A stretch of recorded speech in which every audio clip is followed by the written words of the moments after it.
Sí. En algunos momentos he sentido que la vida no merece la pena. El dolor es demasiado y jamás mejorará.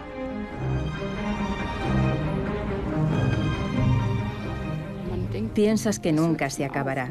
Dejaría que me amputaran una pierna si pudiera librarme de la depresión. A veces pensaba que esto no tenía ningún sentido. Quería romper con todo. Pero gracias a Dios llegué hasta aquí.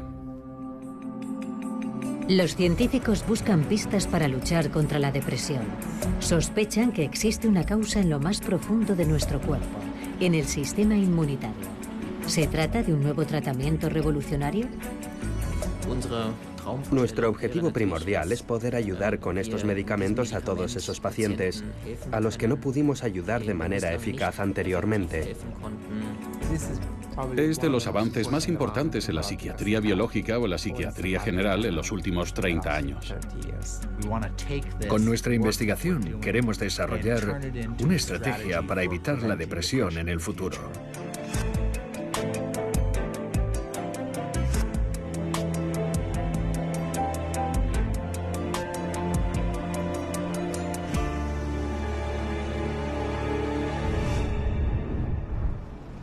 Alex padece depresión desde hace 11 años. Medicamentos, terapias, nada le ha ayudado. Ahora va a formar parte de un estudio en la Universidad King's College de Londres. Quería encontrar en esta investigación alguna esperanza.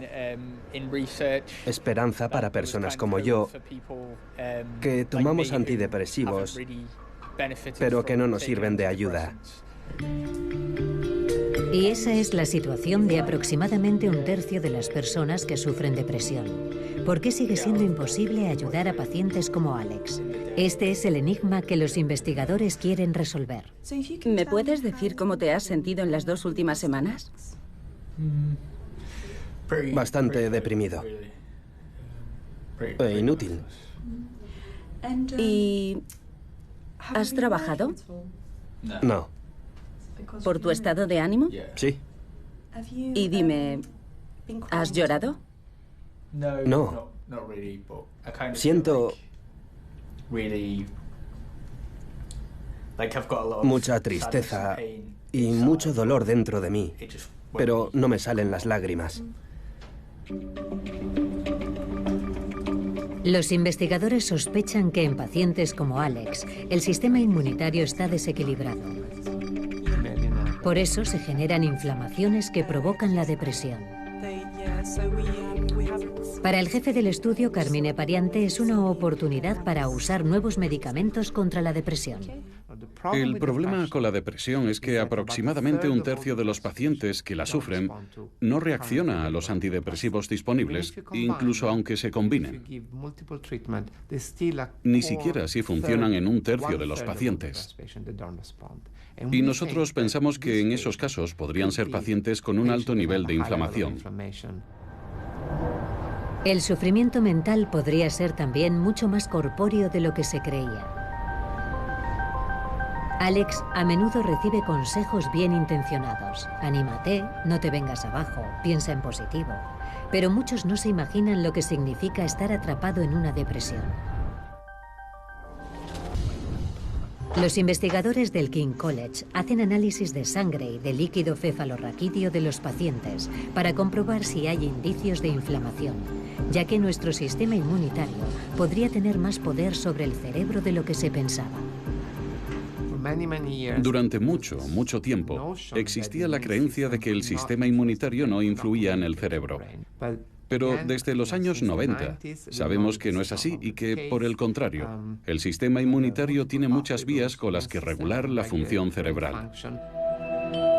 El cerebro puede verse afectado incluso por inflamaciones minúsculas en el cuerpo, que a veces ni los propios pacientes detectan, Esto es lo que estudia Carmine Pariante en la primera fase de la investigación.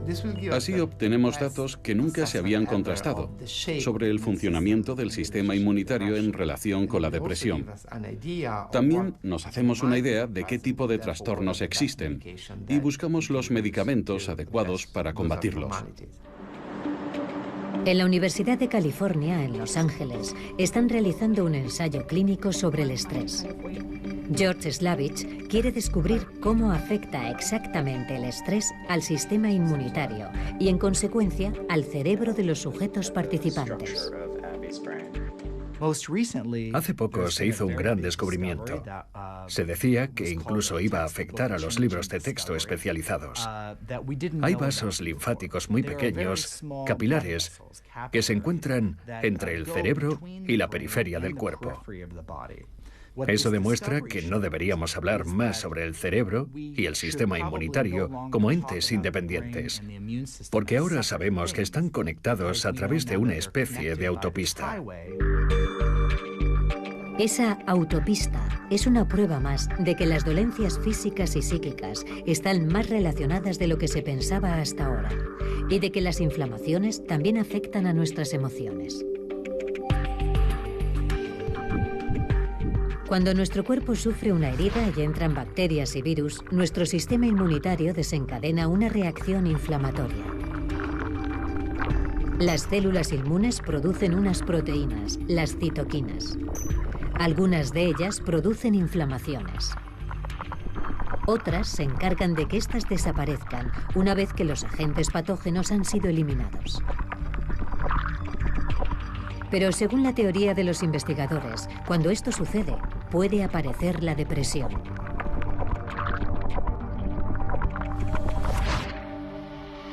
Por tanto, las células inmunitarias del cerebro producen también inflamaciones y por ello disminuye la energía y se ve afectado el estado de ánimo de esas personas.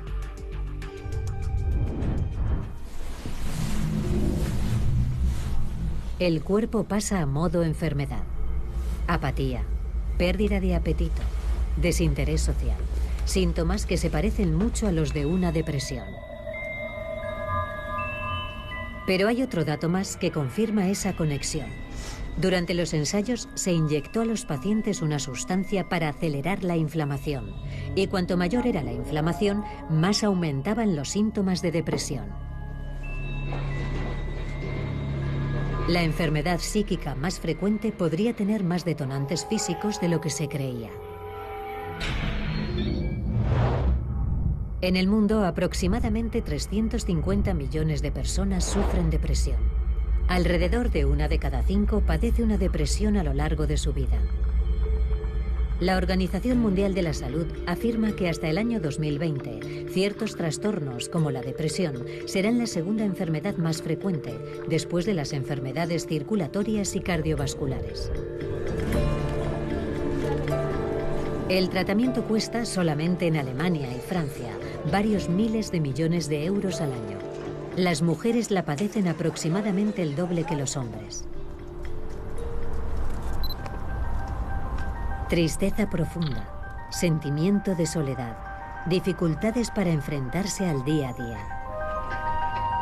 Con solo 20 años, Sandra pensaba en el suicidio y pasó una larga temporada en el hospital.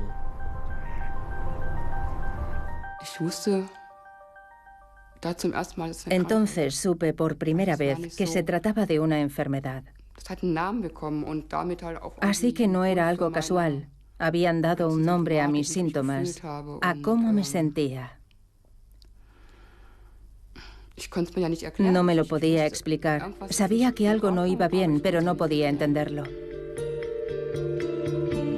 Ante depresiones tan severas, casi siempre se empieza mandando antidepresivos al paciente. El problema está en que hasta después de 2 o 4 semanas no se sabe si el medicamento es efectivo. Si no lo es, se prueba con el siguiente fármaco. Los antidepresivos que yo he tomado eran mirtazapina, citalopram, fluoxetina, paroxetina, sertralina, venlafaxina. aunque personalmente no he notado que me hayan ayudado en absoluto. Lo que solía pasar normalmente era que empezaba con el primero y no me hacía efecto, así que se aumentaba la dosis, pero eso tampoco me servía. Entonces el médico y yo, en algún momento, decidíamos que no había funcionado y pasábamos al siguiente medicamento siguiendo el mismo proceso. Un problema que conoce bien Tom Shore. Él es el jefe médico de la clínica Schloss Park de Berlín. Como miembro de la Agencia Alemana de Medicamentos, ha participado marcando las directrices de los nuevos tratamientos para la depresión. Los antidepresivos siguen siendo importantes. Sin embargo, en la lista de medicamentos, que cada vez era más larga, no había una verdadera innovación desde hacía muchos años. Los medicamentos contra la depresión, al igual que casi todos los psicofármacos de otras enfermedades psiquiátricas, se desarrollaron curiosamente en un espacio de tiempo de 10 años. Y de eso hace ya 67. Desde entonces, siendo francos, solo hemos hecho algunas modificaciones de ellos. Sobre todo, se ha mejorado la tolerancia, pero no su eficacia. Tampoco hemos descubierto ningún principio que sea totalmente nuevo. Los antidepresivos comunes se basan en la suposición de que en una depresión hay muy pocos neurotransmisores en el cerebro encargados de subir el ánimo y aumentar la energía. Las células nerviosas necesitan a estos mensajeros químicos para poder comunicarse entre ellos, transmitiendo impulsos. Estos impulsos se transmiten entre las células durante la sinapsis neuronal y llegan al espacio sináptico. Allí transfieren el impulso a la siguiente célula nerviosa.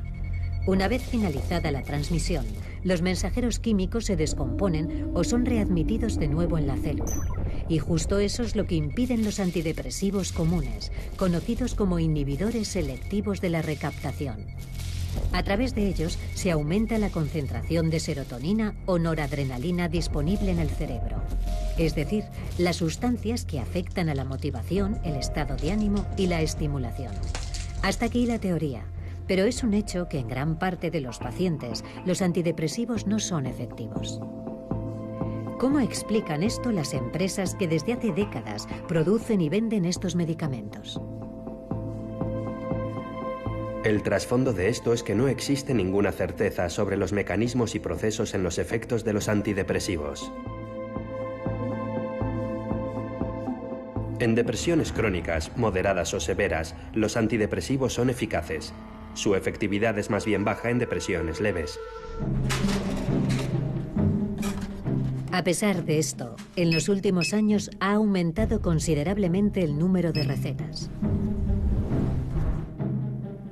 Según las estadísticas sobre la salud de la OCDE, en Francia, en el año 2013, se prescribieron unos 1.200 millones de dosis diarias de antidepresivos, un 25% más que en el año 2000. En Alemania se recetaron 1.500 millones de dosis diarias. En comparación con el año 2000, supuso un aumento del 138% y la tendencia va en aumento. Mientras tanto, se originó un debate sobre la efectividad real de estos fármacos. ¿Cómo actúan? ¿Realmente funcionan mejor que los medicamentos conocidos como placebos?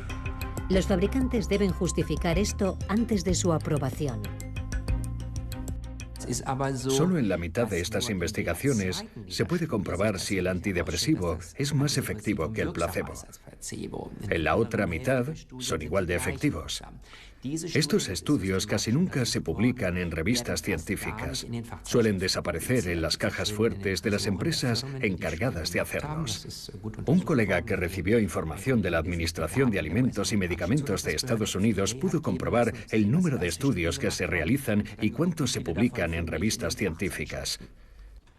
Si consideramos las revistas científicas como referencia, el 94% de los estudios revelan que los antidepresivos son mejores que los placebos, pero en realidad solo lo son en el 50% de los estudios. Entonces, ¿se ha exagerado su efectividad en las revistas científicas, fuentes de información de referencia para los médicos? ¿Se ha ocultado lo negativo? Se sabe que en el pasado se han publicado con más frecuencia estudios positivos sobre los antidepresivos que negativos. Lilly ha divulgado todos los datos de los ensayos clínicos con duloxetina. Creemos en la transparencia de los datos independientemente del resultado para proteger a los pacientes que utilizan nuestros fármacos. Por ello, hacemos públicos todos los resultados de nuestros ensayos clínicos. Pero en los medios más relevantes se infundió más esperanza de la que realmente existía. Durante mucho tiempo ha habido pocos avances en la terapia contra la depresión.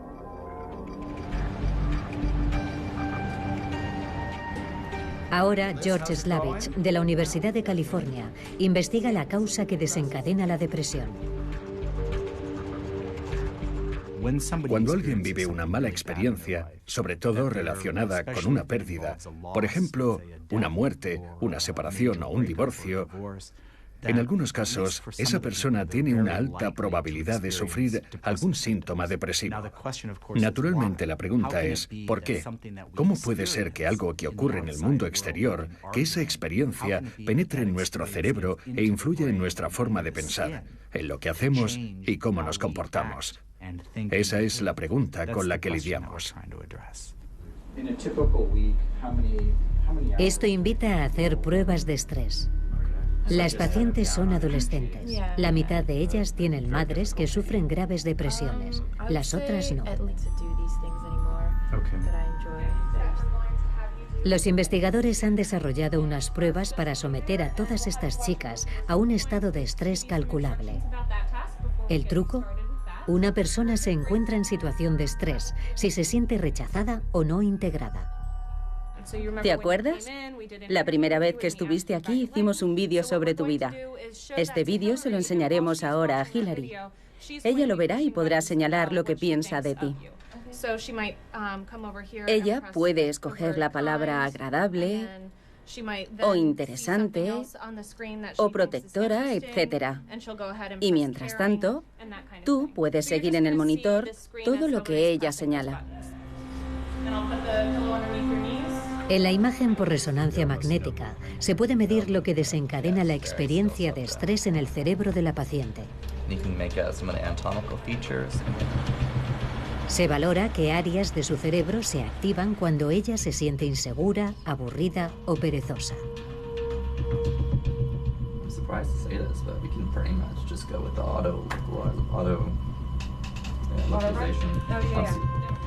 Para que los datos sean semejantes, cada chica recibirá los mismos términos dispuestos en el mismo orden.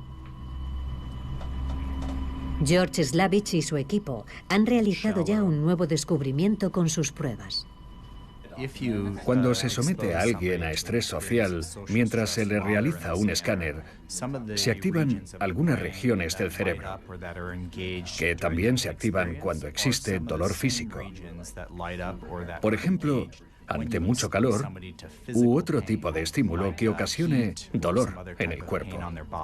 Y este es un concepto muy interesante, ya que nos acerca al hecho de que, en neurobiología, existe al menos un solapamiento en la forma en la que el cerebro procesa el dolor psíquico y la experiencia de dolor social.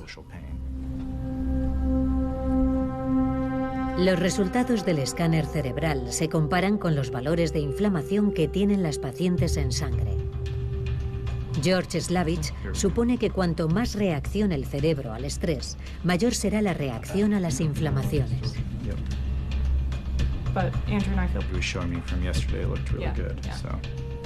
La explicación podría estar en la historia evolutiva del hombre. Antes el estrés significaba sobre todo una cosa: peligro. El hombre se sentía amenazado por animales salvajes o por enemigos de su misma especie. Por eso, su cerebro escaneaba el entorno constantemente. Cuando reconocía una situación peligrosa, no solo activaba los músculos, el sistema circulatorio y el locomotor, sino también el sistema inmunitario, para estar preparado en caso de un supuesto ataque. Esto significa que antes de que se produzca una herida, se generan y distribuyen sustancias que favorecen la inflamación. Si se trata de heridas reales, inmediatamente se puede combatir contra las bacterias y los virus entrantes. Pero las moléculas de la inflamación también tienen otra función. Después de sufrir una herida, indican al cerebro que cambie a modo enfermedad para poner a su disposición toda la energía necesaria para sanarla. Evolutivamente esto es muy importante. Por un lado, para acelerar la curación y por otro, para no transmitir agentes patógenos a los familiares.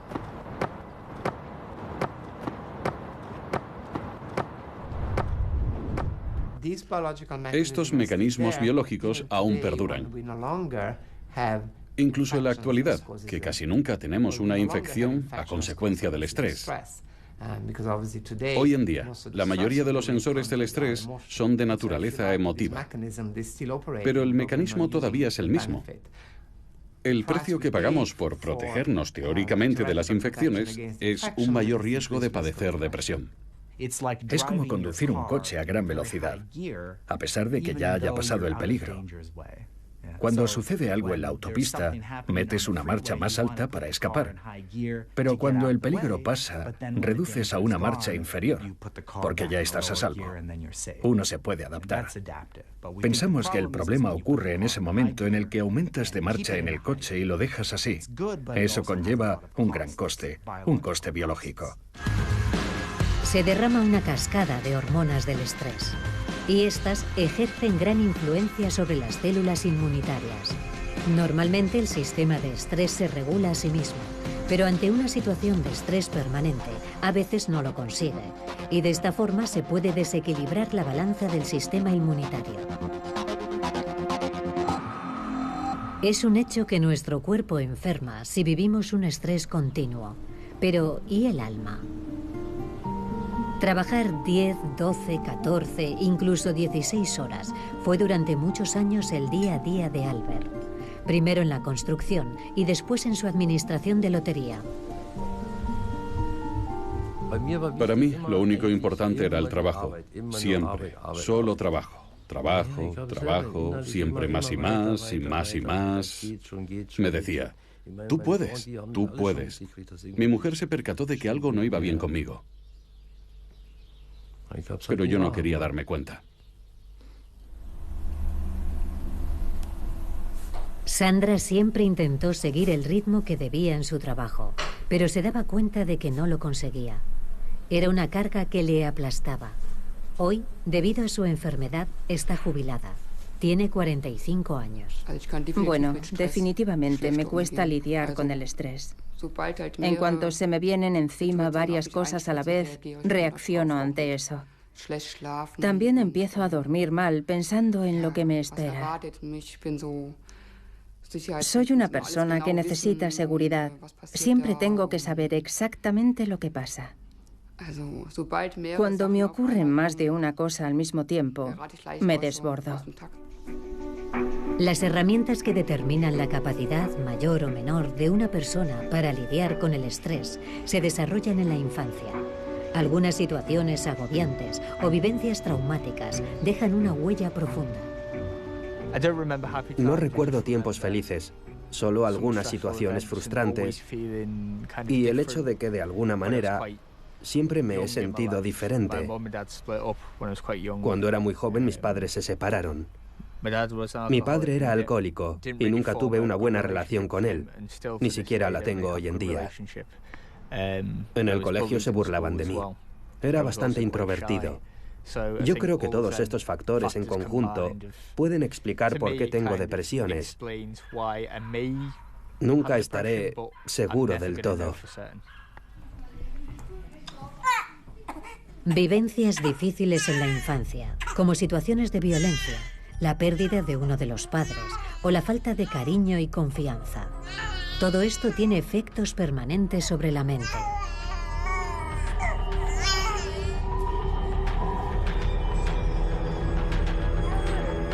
A día de hoy, los investigadores saben que también afectan a largo plazo al sistema inmunitario. Ahora sabemos que todo eso tiene un influjo permanente.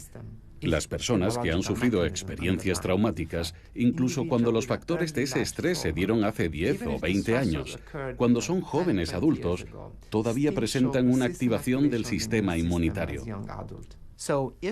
Si eres un niño que vive en un ambiente en el que hay muchos problemas sociales, con padres impredecibles, en un vecindario conflictivo, cabe la posibilidad de que el cerebro se enfoque en exceso hacia los diferentes peligros que existen en ese entorno. Cuando todos esos peligros se convierten en conflictos psicológicos o físicos, tiene sentido que en el cerebro se produzca una reacción inflamatoria. Por si se diera el caso real, en el que dicha persona esté en peligro y pueda ser atacada física o psíquicamente.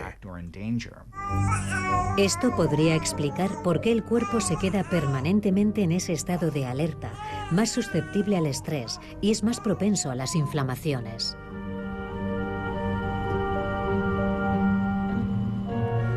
Con las pruebas de estrés en mujeres jóvenes, los investigadores quieren demostrar que el cerebro está más alerta.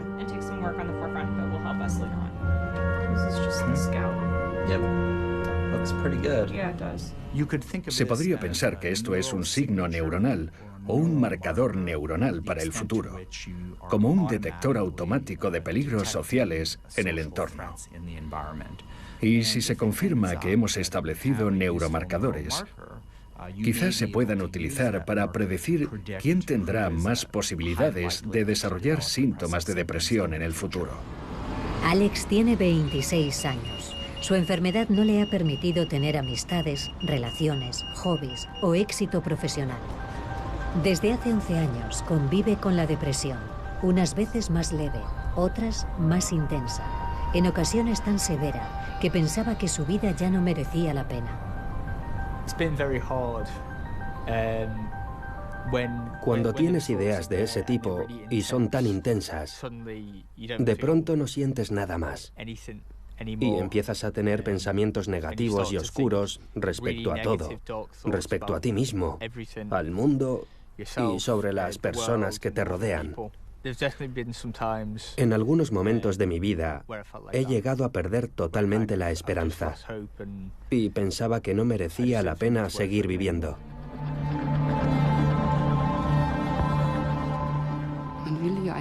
En el fondo, uno quiere vivir, pero no así, con toda esa miseria y sintiendo lo que se siente.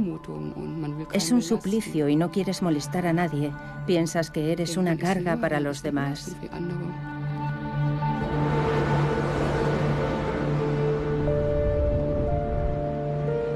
Aproximadamente 10.000 personas se suicidan cada año en Alemania y en Francia, en torno a las 9.000. Un número más elevado que las muertes causadas por accidentes de tráfico, drogas y asesinatos. Para más de la mitad, el motivo del suicidio es la depresión. La cifra de intentos de suicidio aumenta 10 o 15 veces más. Se calcula que la mitad de los pacientes con depresiones graves y repetitivas cometen en su vida como mínimo un intento de suicidio.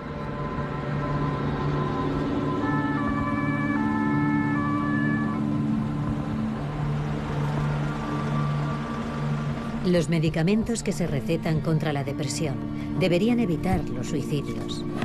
Pero ahí hay dudas. Tenemos datos de diferentes estudios con 10.000 pacientes. El mayor metaanálisis que yo conozco examinó casi a 90.000 pacientes y el resultado es muy evidente. Entre los pacientes que tomaban un antidepresivo, hubo tantos suicidios o intentos de suicidio como entre aquellos pacientes que solo tomaban medicamentos placebo. Esto es bastante interesante, ya que en principio debería tratar la depresión, porque la depresión es la principal causa de suicidio. Sobre esto también hay algunos estudios en los cuales se considera que hay más suicidios o intentos de suicidio en pacientes que toman antidepresivos. ¿Cómo explican esto los fabricantes?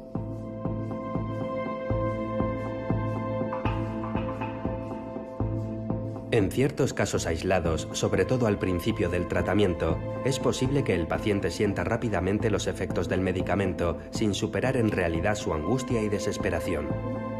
Eventualmente puede desinhibir sus impulsos suicidas. Pero sería erróneo concluir que el medicamento provoque impulsos suicidas.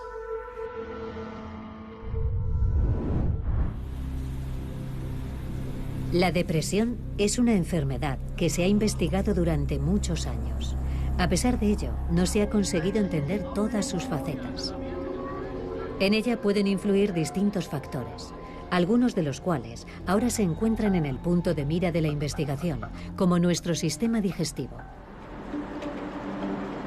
En la Universidad de California, en Los Ángeles, se sigue esta hipótesis. El gastroenterólogo y neurólogo Emerald Maya tiene a menudo pacientes que no solo sufren molestias en el estómago y en el aparato digestivo, sino también depresión.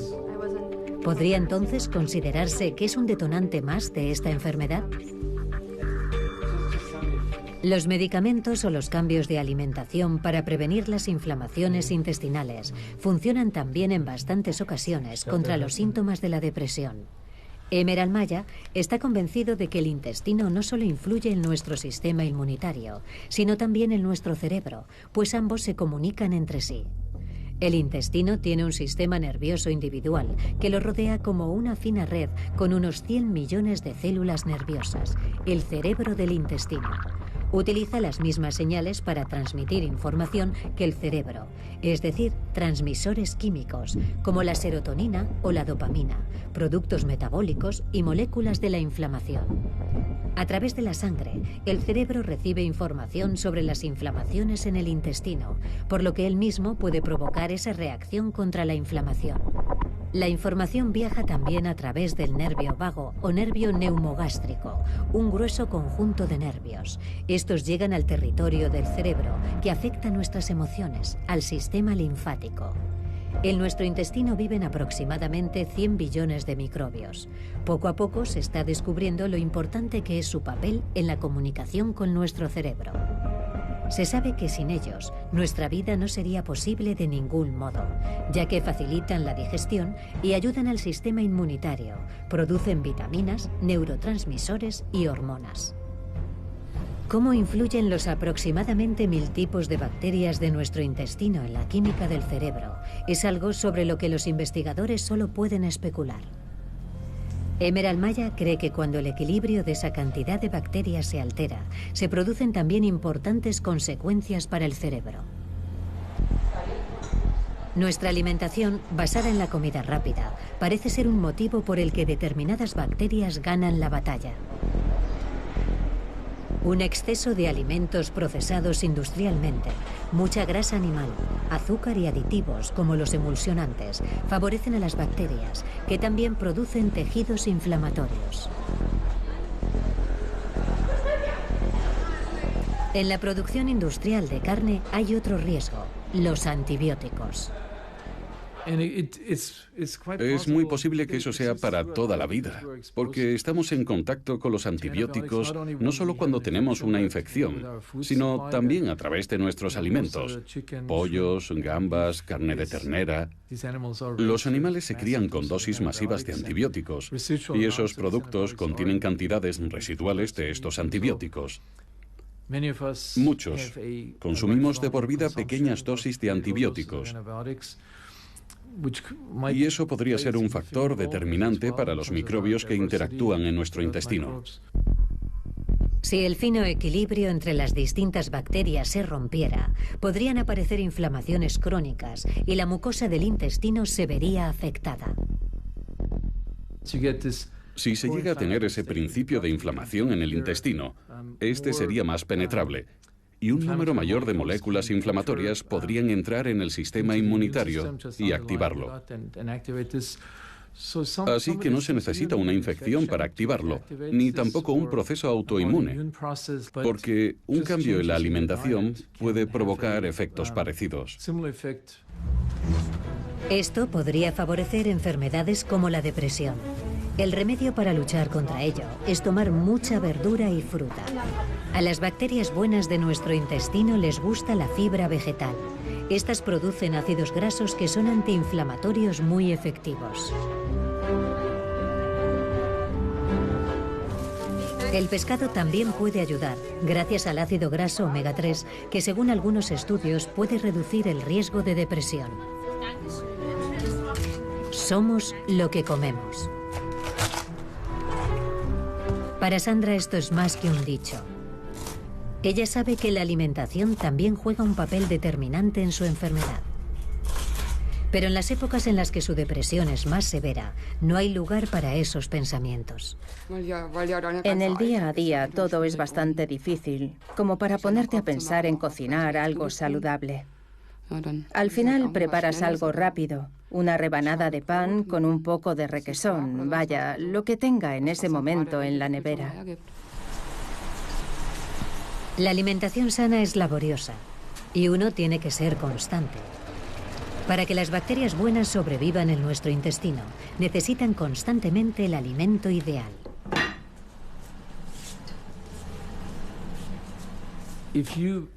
Si uno toma conciencia sobre su alimentación y de verdad la cambia durante años o para el resto de su vida, entonces es probable que los microbios cambien mientras mantenga ese tipo de alimentación.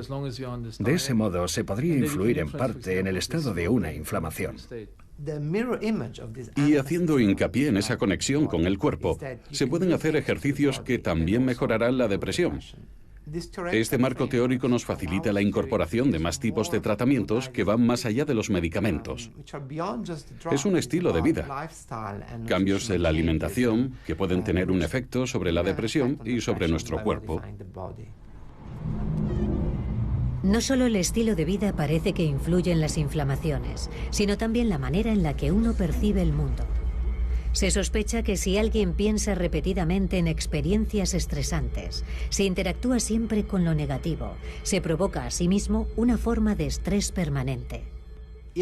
Si el estrés provoca inflamaciones y las inflamaciones provocan depresión, ¿es posible entonces que podamos invertir el proceso de forma que cambiemos la manera de pensar de algunas personas? Acabamos de dar una conferencia basada en aproximadamente unos 40 estudios que demuestran que los individuos que han participado en una terapia tienen niveles reducidos de inflamación en sangre y niveles más altos en otros aspectos del sistema inmunológico que mejoran su salud. Si otros estudios confirman esto, se podría medir lo que muchos pacientes sienten, que las terapias cognitivo-conductuales te pueden sanar. Para mí ha sido un punto de inflexión. Hace 3 años fui a rehabilitación y había un grupo de terapia cognitiva. Allí podías tener un primer contacto con esta terapia. Me pareció cautivador, lo mejor que me había pasado en los últimos 3 años. Porque consiste en tomar conciencia de uno mismo, de lo que sientes, de lo que piensas, de cómo lo evalúas. Se trata de hacer una autoevaluación y gestionar el odio que quizá sientes hacia ti mismo durante una depresión. Por fin, una herramienta para salir del círculo vicioso de los pensamientos negativos y volver a apreciar otra vez las cosas positivas y bellas de la vida. El sueño de Sandra es formarse en terapias cognitivo-conductuales para la reducción de estrés y ayudar a quienes se encuentren en situaciones difíciles a no caer en el profundo agujero de la depresión.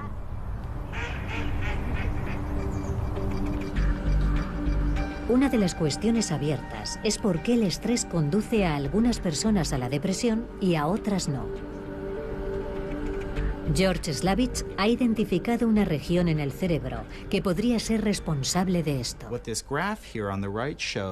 Lo que muestra el gráfico de la derecha es que las personas con una alta actividad en esta región del cerebro presentaban también una mayor actividad inflamatoria cuando vivían situaciones de estrés social. Si estas personas de las que hablamos están expuestas en su vida cotidiana al estrés social y reaccionan con inflamaciones, con el paso del tiempo se eleva el riesgo de sufrir síntomas propios de una depresión o quizás un episodio depresivo. Si esto se confirmara, quizás sería posible predecir la depresión mediante un análisis sanguíneo o un escáner cerebral e incluso evitar que aparezca, usando una terapia preventiva para aquellas personas más propensas a reaccionar ante el estrés con inflamaciones y depresiones. El problema es que incluso hoy en día es difícil encontrar ayuda terapéutica cuando esta es esencial. Muchos pacientes esperan durante meses una plaza para hacer una terapia. Se necesitaría, por tanto, una terapia sin terapeuta. La gran meta en mi trayectoria profesional es intentar encontrar un camino para poder realizar este tipo de terapias. Y no solo ayudar a unas pocas personas, sino a muchísimas. Y exactamente en el preciso momento en el que necesitan ayuda urgente.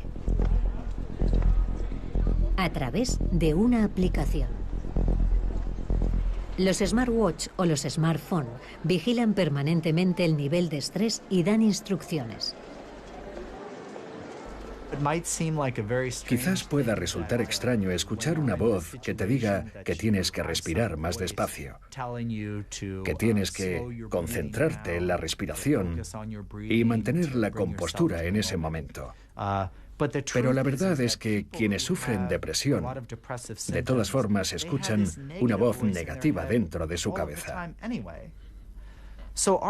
Nuestra meta como médicos debería ser o bien cambiar esa voz negativa que atrapa a la persona en un episodio depresivo, o tener una voz alternativa que le pueda ofrecer una perspectiva diferente. Para muchos pacientes, los medicamentos seguirán formando parte de su terapia. En el verano de 2016 se inició una nueva investigación en el Hospital Charité de Berlín. La idea es, si las inflamaciones provocan depresión, ¿por qué no administrar medicamentos antiinflamatorios comunes para combatirla? Albert es uno de los primeros pacientes que forma parte de este estudio. La decisión no fue fácil, pero los antidepresivos no tenían ningún efecto en él, así que puso toda su esperanza en esta investigación. Durante 6 semanas se testará la minoficlina. Desde hace años se encuentra en el mercado como antibiótico y como tal es efectivo, pero también es un potente antiinflamatorio y puede llegar bien al cerebro. Ahora estamos viendo qué pacientes pueden beneficiarse del tratamiento e intentamos que la medicación se administre de una forma más personalizada. Si en un colectivo de pacientes los procesos inflamatorios juegan un papel importante, lo recomendable sería que se les aplique primero un tratamiento antiinflamatorio. ¿Una esperanza que llega precisamente a través de los antibióticos? ¿Los que atacan las bacterias del intestino y cada vez son más ineficaces? Los científicos dan por hecho que los antibióticos no destruyen totalmente las bacterias intestinales y que éstas se pueden recuperar rápidamente tras finalizar el tratamiento. También investigan sobre eso, además de preguntarse si este medicamento servirá de ayuda contra la depresión. En la primera semana ya me he dado cuenta de que de alguna manera todo es distinto. He tenido ganas de hacer más cosas, de ver qué está pasando, qué es lo que ya se ha hecho y qué queda por hacer. Ahora me va muy bien.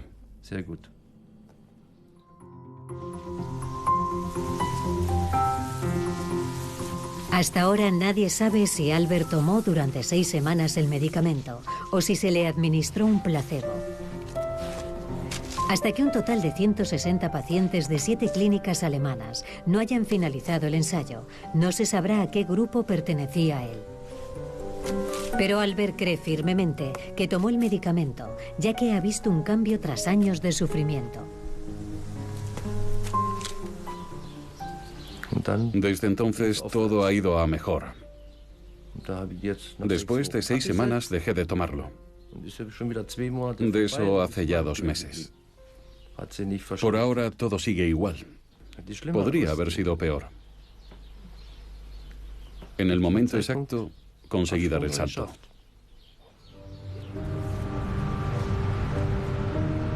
El sueño de los investigadores berlineses es saber si un medicamento es verdaderamente efectivo para el paciente antes de aplicar un tratamiento.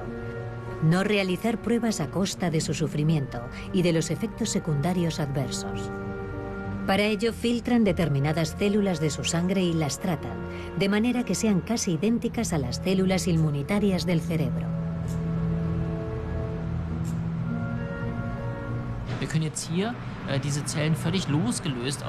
Ahora podemos manejar por separado las células extraídas del paciente con distinta concentración de minociclina y tratarlo.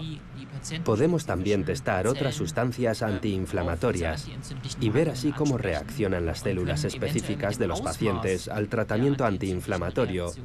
Y al final, quizá, podamos predecir qué paciente va a beneficiarse mejor o peor de nuestro tratamiento. Otra esperanza, al menos para el futuro.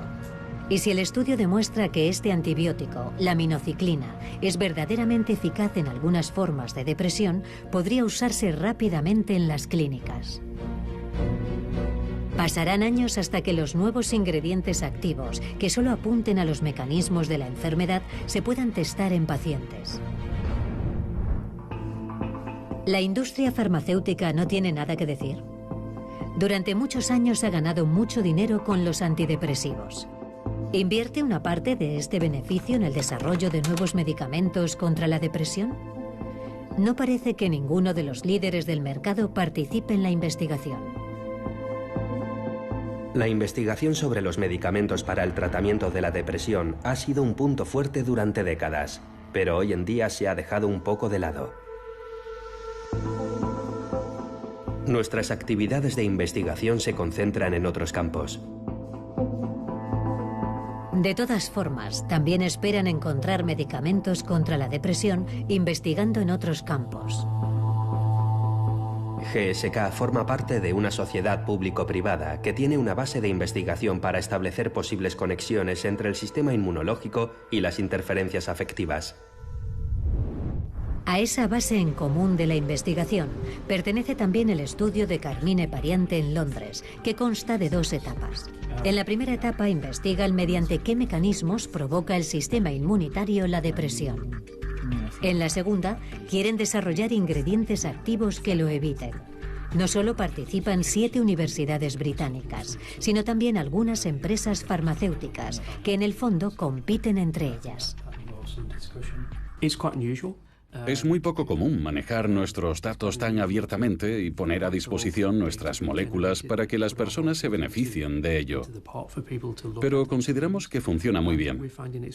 Es un campo muy difícil y se han hecho muchas preguntas sobre las posibles innovaciones. Buscar solo un camino, ser innovador, trabajar juntos e intentar que la ciencia avance. Y si la ciencia avanza, nos beneficiamos todos.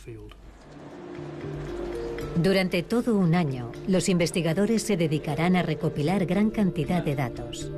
Alex tiene primero que responder a muchas preguntas para estar seguros de que cumple los requisitos necesarios. Se trata de averiguar qué distingue a pacientes como Alex de otras personas depresivas. Los investigadores buscan en imágenes del cerebro alteraciones del sistema inmunitario, en la saliva, en la sangre, en el cerebro y en el líquido cefalorraquídeo. El equipo de Carmine Pariante se ha apuntado ya a su primer éxito en esta investigación. Hemos medido el nivel de 2 citoquinas específicas, que son las principales sustancias que utiliza el sistema inmunitario para introducirse entre las células y comunicarse. Y hemos encontrado el mejor nivel para predecir cómo se responde a un tratamiento con antidepresivos. Para aquellas personas que no tenían nivel de citoquina o tenían un nivel muy bajo, pudimos predecir en el 100% de los casos que responderían bien a un antidepresivo. Entre aquellos que contaban con un mayor nivel, identificamos a los que no tenían ninguna posibilidad de éxito con los antidepresivos convencionales. Ahora hay que ver si en la práctica ese análisis de sangre es efectivo. En el futuro podría evitar la ingestión de antidepresivos que no sirven de nada a muchos pacientes.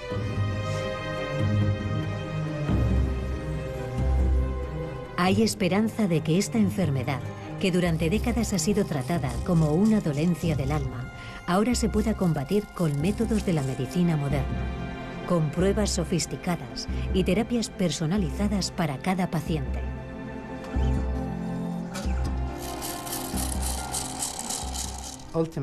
Al final queremos una psiquiatría personalizada, el medicamento correcto para cada paciente. Y quizá lo podamos conseguir investigando el sistema inmunitario. Para mí sería un verdadero placer si se pudiera decir que tienes una depresión como si fuera un catarro, que no haya que avergonzarse por ello. Tenemos la posibilidad de que la industria farmacéutica desarrolle medicamentos antiinflamatorios útiles. Pero también podemos reconocer que hay muchos otros caminos que ya están a nuestro alcance, como cambiar la alimentación o los patrones del sueño.